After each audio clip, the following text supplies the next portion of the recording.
Abra comigo aí, na carta aos Hebreus, no capítulo 6. Para você que está chegando agora, seja mais uma vez bem-vindo ou bem-vinda.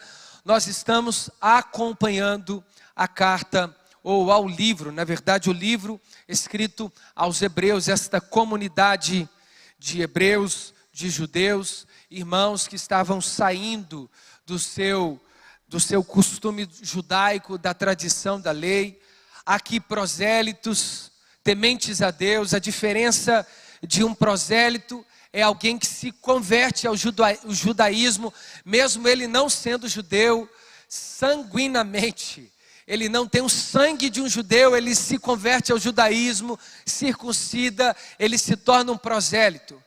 E uma pessoa temente a Deus é aquela que é simpatizante do judaísmo, mas ainda não tem o costume que um prosélito teria de circuncidar, de guardar ao sábado, de tantas outras coisas. Então, quando você ler na Bíblia como Lídia era lá em Atos capítulo 16, uma mulher temente a Deus, não necessariamente é porque ela temia a Deus somente. Era uma forma de dizer, uma categoria também de tipo de judeus, também eram chamados de tementes a Deus. Amém? Então nós chegamos agora no capítulo 6 deste livro aos Hebreus. Nós entendemos que o autor tem uma proposta de colocar Deus em Cristo Jesus acima da lei, de Moisés, dos anjos, da tradição, do sábado. Ele define a linhagem araônica, não como uma linhagem a partir de Arão. Eu disse a partir de Arão, falando araônica, mas nós entendemos que lá em Gênesis, o autor aos Hebreus cita que a linhagem sacerdotal de Jesus não é sobre o irmão de Moisés, o primeiro sacerdote, que inclusive foi um idólatra. Tiago, como assim? O primeiro sacerdote idólatra, para mostrar que toda a linhagem sacerdotal humana é caída. Por isso que Cristo se torna sumo sacerdote, não como substituição temporária, mas definitiva, não a partir de Arão, mas a partir de Melquisedeque, sem pai, sem mãe, sem começo de dias e fins. Ele é quem dá a linhagem ao sacerdócio de Jesus, aquele que Abraão, antes da lei, deu dízimo de tudo. Que mistério, hein, irmãos? Que mistério, para nos provar que agora Pedro, quando diz lá no capítulo 2 da sua primeira carta, que nós somos sacerdócio real, nação santa, povo eleito, adquirido por Deus, para anunciar as grandezas daquele que nos chamou das trevas para a sua maravilhosa luz. Antes nem sequer éramos um povo, mas agora nós somos. Não havíamos recebido misericórdia, mas agora nós recebemos. Ou seja, a nossa linhagem sacerdotal não é de Arão e dos seus filhos caídos, mas de Cristo Jesus, aquele que é insubstituível para sempre, aquele que adentrou no Santíssimo Lugar, rasgou o véu e nos aproximou da glória do Pai. Agora temos paz com Deus em Cristo Jesus, que nos fez sacerdotes definitivos.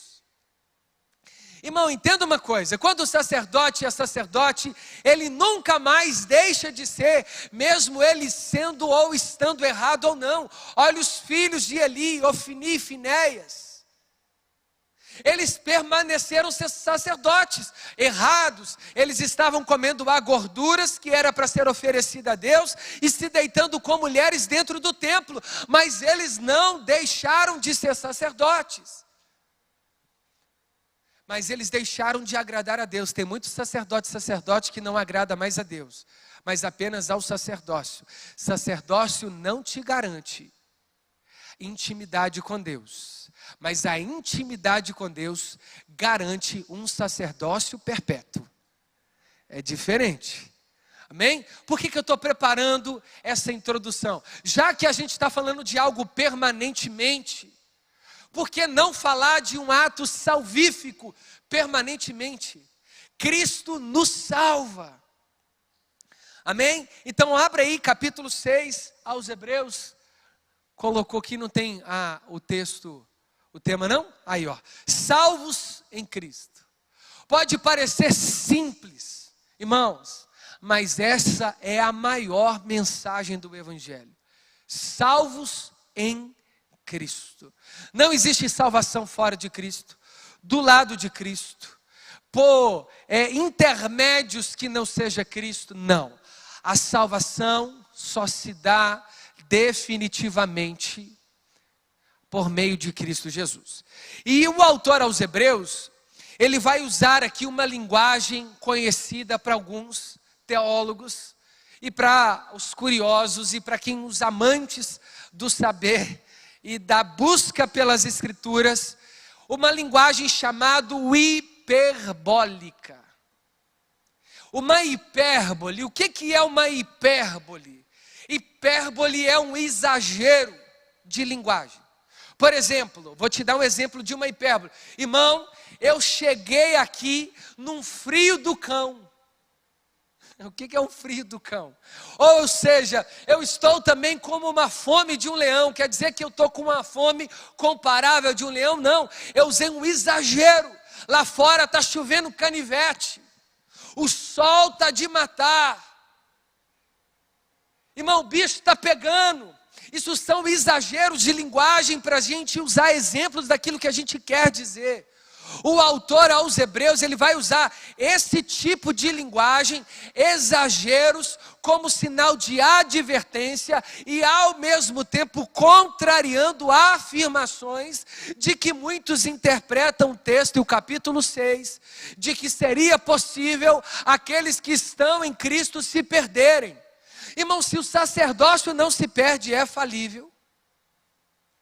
Se o sacrifício de Cristo é definitivo e vicário, como o homem pode despencar do estado salvífico em Cristo, uma vez que ele pisou no Santo dos Santos? Como que o homem pode sair do centro da vontade de Deus, definitivamente, uma vez que ele conheceu a Deus?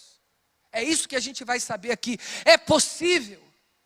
Vamos entender à luz das Escrituras o que o autor quer dizer. Ele diz assim no verso 1: por isso, capítulo 6 de Hebreus, deixando os princípios elementares da doutrina de Cristo. O que são os princípios elementares da doutrina de Cristo? Ele vai explicar. Avancemos para o que é perfeito, não lançando de novo a base do arrependimento das obras mortas e da fé em Deus. Até aqui. Pai, esta é a tua palavra, nós oramos para que o teu Espírito Santo nos fale por meio dela. Nós estamos com os ouvidos abertos, o coração receptível para receber a palavra do Senhor nesta manhã. Meu irmão, preste bem atenção. A primeira coisa que o autor quer falar no capítulo 6, a gente tem que ter em vista por que é importante estudar os livros. Eu me preocupo muito com muitas mensagens completamente temáticas. O que é uma mensagem temática? Você pensa num tema e você vai escolhendo versos de toda a Escritura para reforçar aquele tema. É bíblico? É, mas qual o perigo disso? De você forçar o texto para colocar seu tema. E aí você distorce com muita facilidade a proposta do texto, porque às vezes você está afirmando o que o texto está discordando. Talvez você está discordando daquilo que o texto está afirmando. E a Bíblia diz que aquele que acrescenta um tio ou uma vírgula nas Escrituras não é digno de entrar no reino de Deus. Irmão, nós não podemos cometer a síndrome do telefone sem fio. Se Deus disse um recado para Adão, Adão entrega o recado, Adão entrega diferente, aquilo incorre em vários graves perigos, como ele incorreu, por causa da sua desobediência. A própria serpente, iludindo Eva e Adão, fizeram com que eles deturpassem a palavra que Deus disse, não coma. E aí eles começaram a questionar, mas não comer como? Não comer que hora? De repente eles caíram, e a partir deles toda a humanidade também caiu. Por isso que é perigoso. Quando nós lemos um texto, a primeira coisa que nós temos que ter o cuidado, para quem foi escrito? Por que foi escrito? Qual o propósito da escrita do texto? E quem escreveu? Nós estamos diante de um livro que foi escrito para uma comunidade de homens que viviam dentro da tradição. E o autor aqui, ele já começa dizendo: por isso deixando os princípios elementares de Cristo, não lançando de novo as bases. Quais são os princípios elementares de Cristo? De que Cristo salva o homem, a salvação é pela fé, ele precisa confessar e batizar, e agora receber um novo coração, se tornar uma nova criatura, e todas as coisas se fazerem novas em Cristo Jesus. Esses são os princípios elementares, a doutrina do batismo, a doutrina da ceia. E só que eles ainda estavam presos em tudo isso em relação à tradição. Ele diz: avancemos para o que é perfeito, porque tudo que Moisés outrora estava apontando é imperfeito, é como uma sombra. Moisés apontava a salvação, mas não podia salvar. Moisés apontava o sacrifício, mas não podia sacrificar pelo homem. Mas Cristo é a salvação para todos os homens. Cristo é o sacrifício vicário que substitui todo o sacrifício oferecido na lei de Moisés, definitivamente. Então ele está dizendo: amadureça, saia da saia de Moisés e veja para o que Moisés estava apontando, para Cristo, o supremo salvador da nossa vida, o autor e o consumador da nossa fé, aquele que nos salva. Deus em Cristo salva, o Salvador, o Emanuel, Deus conosco. Então vamos embora, gente, sai dessa tradição e vamos conhecer aquilo que de fato é necessário para que conheçamos. Você já viu crente que fica muito preso no legalismo? Isso pode ou não pode? Isso deve ou não deve? Isso ou aquilo? E fica preso nos princípios elementares, enquanto já deveria estar ensinando, pastoreando, cuidando, profetizando, evangelizando. Está perdendo tempo com coisa que já passou. Por isso que a gente canta: o véu que separava já não separa mais. A luz que outrora apagada agora brilha. O coral está afinado, eita glória. Avancemos para o que é perfeito, não lançando de novo a base do arrependimento de obras mortas. O que são as obras mortas? Circuncisão no prepúcio. Porque agora ela é feita no coração. Guardar o sábado, agora todos os dias são santos. Não comer isso ou aquilo, porque Jesus disse em Marcos capítulo 7, que o que contamina não é o que a gente come, porque vai para lugar escuso, mas é o que sai. Agora não basta só não adulterar pelos olhos, mas agora no coração também. Agora tudo que nós desejamos aqui, essas obras são mortas. O ensino de batismos e das imposições de mãos. Irmãos, o que o autor quer dizer que nós não devemos estar presos nas doutrinas, mas no efeito das doutrinas. Não adianta a gente só discutir qual doutrina, certa ou errada. E eu aqui faço voga, nós temos um programa toda quarta-feira, meio-dia na Rádio Super, é um super debate. Mas a ideia que o autor quer dizer é que nós não devemos ficar presos nisso, mas avançar na ideia da imposição da ressurreição dos mortos, que era uma outra problemática dentro dos judeus. Alguns saduceus não acreditavam na ressurreição, os judeus mais ortodoxos acreditavam na ressurreição. Uma confusão dentro da igreja. Aí é que Paulo vai começar a dizer: isso faremos se Deus o permitir. Essa discussão. Aí agora no capítulo 4 ele vai dizer o que de fato é o fôlego do capítulo 6. É impossível. Olha a diferença da leitura.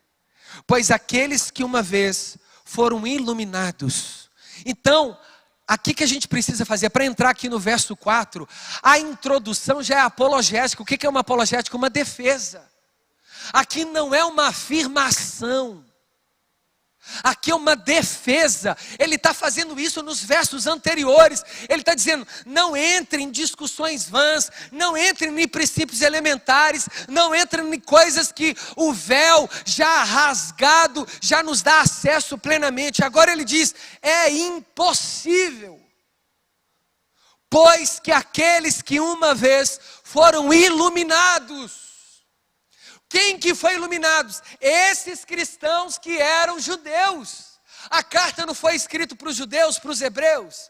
Eles não tiveram a lei de Moisés, não estavam presos. Então o autor agora está falando: é impossível. Vocês que foram iluminados, aqueles que uma vez foram iluminados, provaram o dom celestial. Como? Vocês não provaram o dom celestial por meio da revelação geral e da revelação especial de Moisés?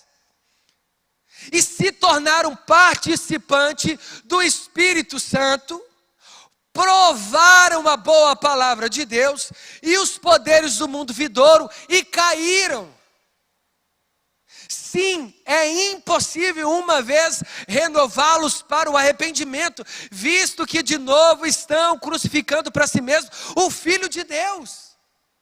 Olha a diferença. Eu afirmar que isso é impossível, quem pegou no arado olhar para trás. Outra coisa eu falar assim: irmãos, não tem como quem pegou no arado olhar para trás. Não existe essa possibilidade definitiva, não. Porque em Moisés vocês fizeram tudo isso. Se vocês agora experimentam Cristo e voltam para Moisés, é impossível renovar vocês. Porque vocês já conheceram tudo. Vocês conheceram a lei e vocês conheceram em Cristo Jesus a graça.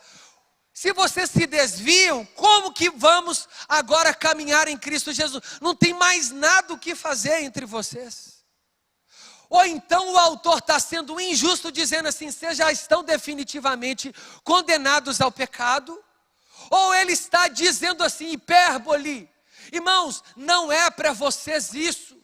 Porque ele vai dizer nos versos anteriores: não tem como uma pessoa salva em Cristo sair das mãos de Cristo.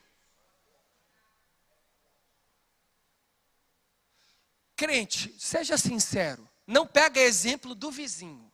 Aqui não é hora disso. Meu vizinho caminhou na igreja, aí desviou. Mas caminhou como?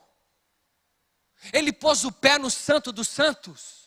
Porque ir na igreja, participar de GC, tomar santa ceia, viver discussões, tudo isso aqui, como ele disse no verso anterior, qualquer um pode fazer. Eu quero saber se ele foi lavado, remido, regenerado de fato do sangue do Cordeiro. E desviou. Ele pode viver períodos de grandes tristeza e abatimento e descair temporariamente, pode, mas definitivamente é impossível. Quem já pisou no Santo dos Santos em outro lugar não sabe viver. Filho pródigo, você saiu, mas tem a hora para você voltar.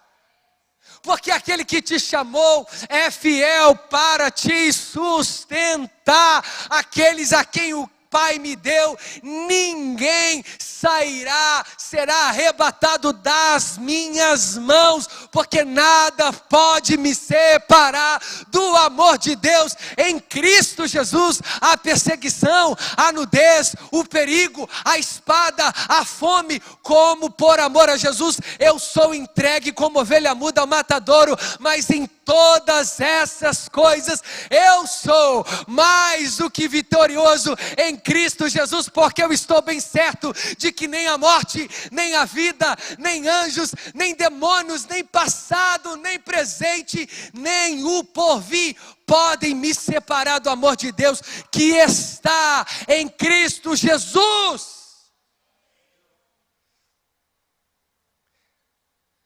É isso que o autor está dizendo. Esse homem ou essa mulher do exemplo de Hebreus capítulo 6, ele não é alguém que reconheceu Jesus e muito menos Moisés. Porque por mais que a gente leia de forma interpretativa, ele conheceu o que o autor está dizendo. Como que faz esse homem voltar para Cristo uma vez que o sacrifício foi feito por ele? Agora ele nega o sacrifício, ou seja, a força desse homem é maior do que a força de Cristo em querer salvá-lo. Acaso pode, pois, dizer o vaso alguma coisa ao oleiro? Deus seria injusto? Terei misericórdia de quem eu quiser. Romanos capítulo 9. De quem me aprouve ter. Irmão, nós não debatemos com Deus, nós não somos adversários de Deus, nós não podemos. Se Deus não tem adversário, seríamos eu e você adversários dele, a ponto de rejeitar a obra do Filho na cruz, dizendo eu não quero, eu não posso. Não, quando Deus quer, está decretado, definitivo, absoluto. Ele sustenta, Ele chama, capacita e nos ajude a perseverar até o fim dos tempos.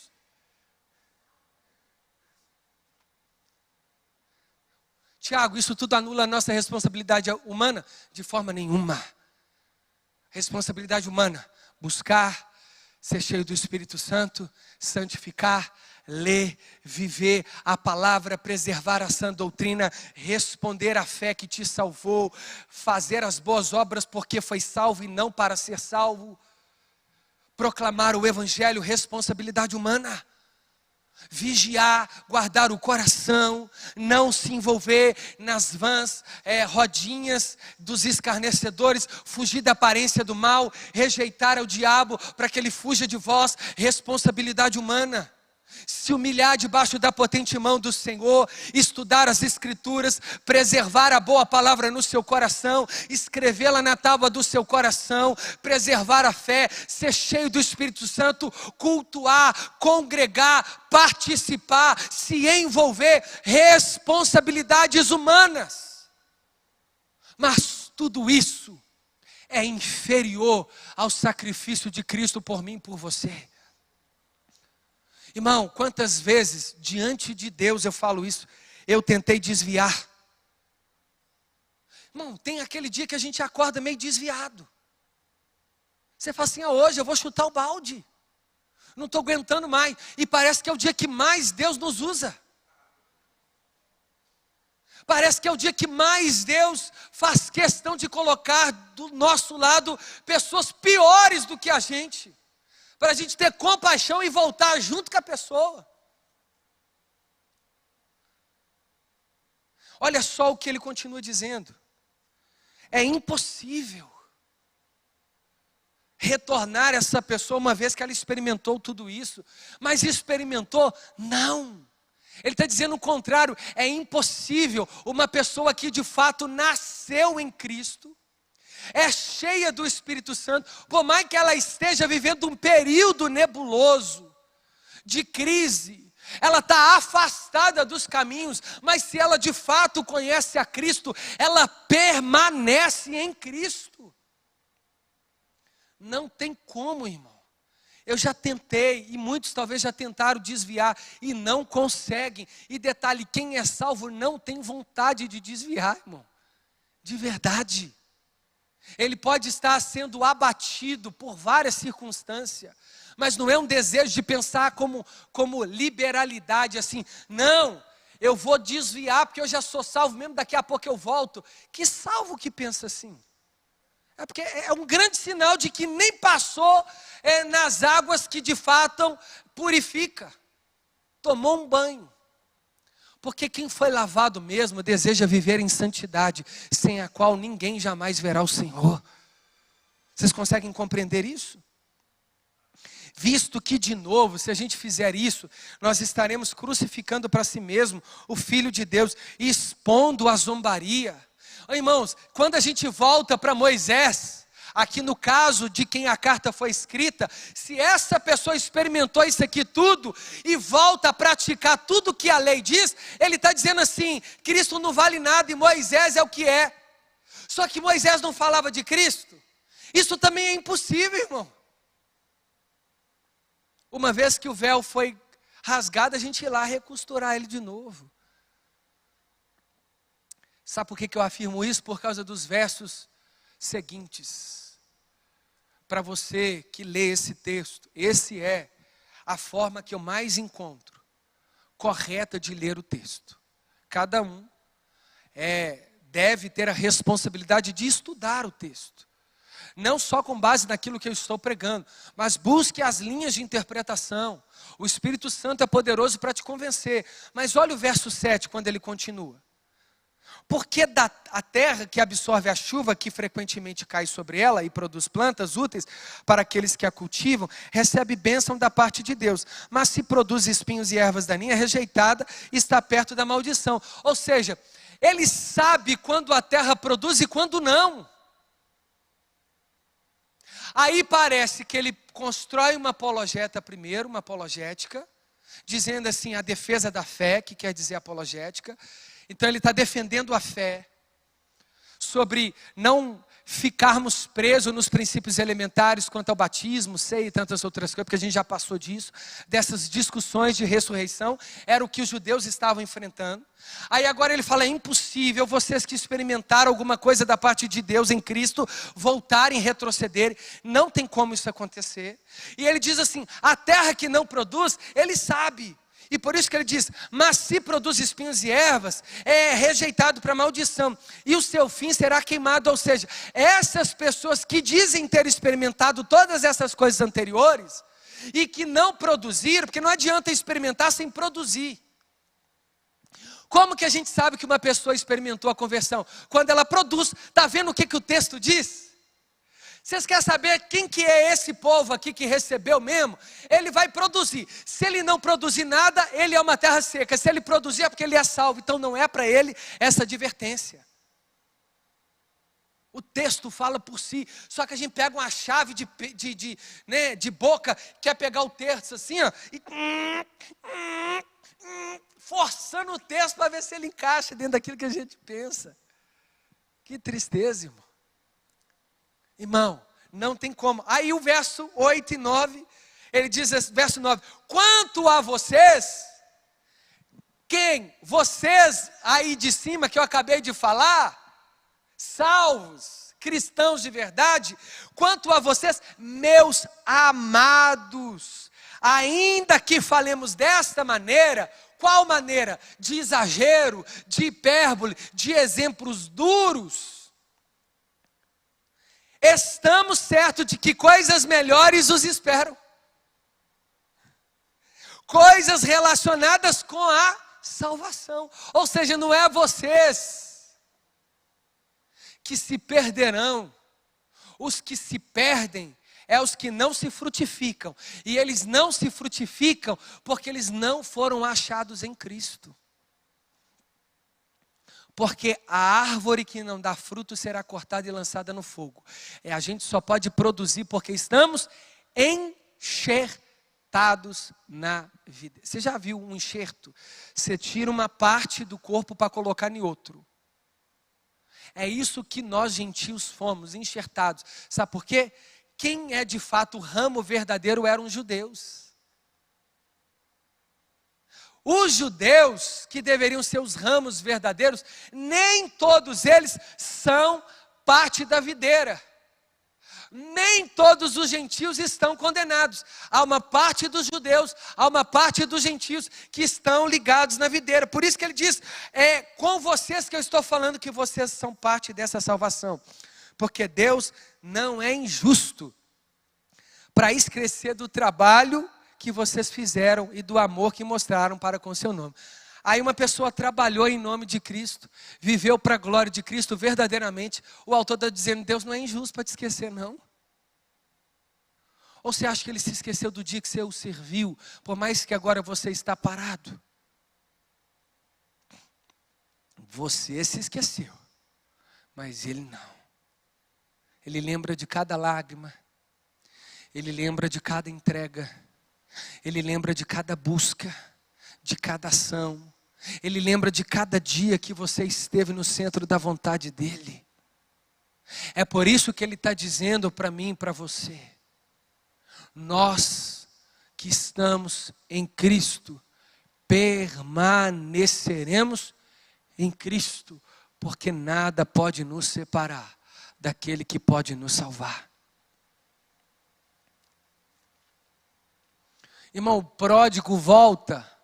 Alguns dizem assim, volta por causa da comida. O problema era o filho mais velho que está. A parábola não quer mostrar nem o pródigo e nem o que ficou. A parábola foi escrita para mostrar o amor do pai. O autor não está nem preocupado se ele volta por comida, se ele gastou. Aí a gente começa a fazer várias aplicações alegóricas. A gente começa a colocar na história, o problema é o filho é o judeu, o pródigo é o gentio, não sei o que, e tarará. Não, o que a gente precisa ler na parábola é o amor do pai. O pai estava de braços abertos para receber o seu filho, que nunca deixou de ser filho, mesmo pedindo a herança. O filho picou o pé e saiu, irmão, mas o pai continuou pai, o quarto continuou sendo o quarto dele, e quando ele voltou, ele falou: prepara o cordeiro, prepara o anel, prepara a sandália, prepara a veste, porque aquele que estava perdido foi encontrado. Aleluia! O texto diz: o pai sempre esteve de braços abertos para receber o seu bastardo. Não, o seu filho. Ele saiu, mas continuou filho. Irmão, como é que a gente deixa de ser filho? Você pode ter mãe, pai, você pode ter um filho desnaturado. Igual o pródigo. Eu não quero ser filho, vou sair de casa, arrumei um contatinho aí, e tô lá, e tá no ralabucho, e desce na boquinha da garrafa, e vai pro pagofunk, e vai na napa no nariz, e não sei o que, igual como eu e você fizemos todos os dias. Mas aí o pai diz assim: é só por um tempo, daqui a pouco volta, porque é meu. E lá, irmão, quantas vezes eu dentro de uma boate, o Espírito Santo: sai daí. Eu não vou sair não, você sai daí. Irmão, você acha que eu conseguia curtir? A voz é doce, mas é mais forte do que a morte. Consome. Você pode ficar de pé no seu lugar?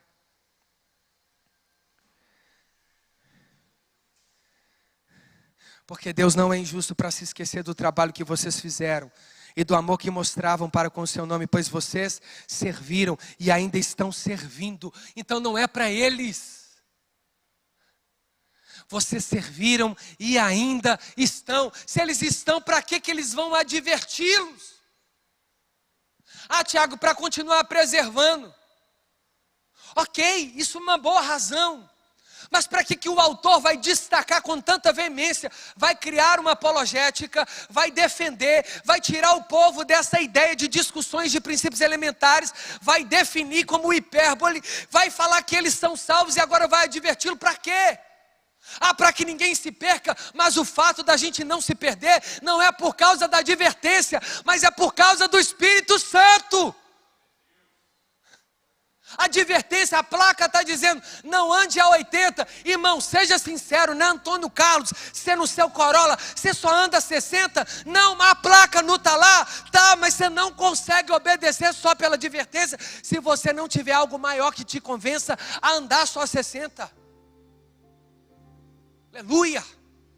A advertência não nos garante que permaneceremos. O que nos garante que permaneceremos é o Espírito Santo. Ou seja, não é possível perder a salvação em Cristo Jesus, uma vez que você foi salvo.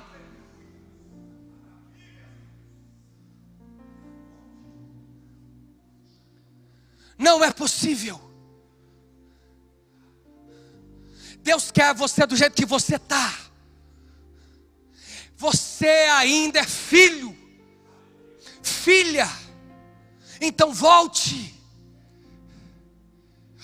para casa, porque o pai está de braços abertos. Olha, pelo que fizeram e do amor que mostraram para com seu nome, pois vocês serviram e ainda estão servindo aos santos. Desejamos que cada um de vocês continue mostrando até o fim o mesmo empenho para a plena certeza da esperança. Se eles já estavam bem empenhados, para que advertência, irmão?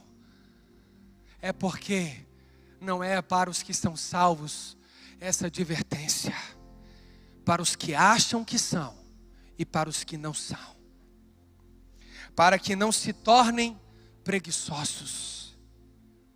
Ou seja, não é porque somos salvos que não temos que exercer o nosso papel, para não cair na ociosidade, mas imitadores daqueles que pela fé, pela ciência herdaram as promessas. Como é que, imita aí para mim um exemplo de Abraão, que está lá nos Heróis da Fé.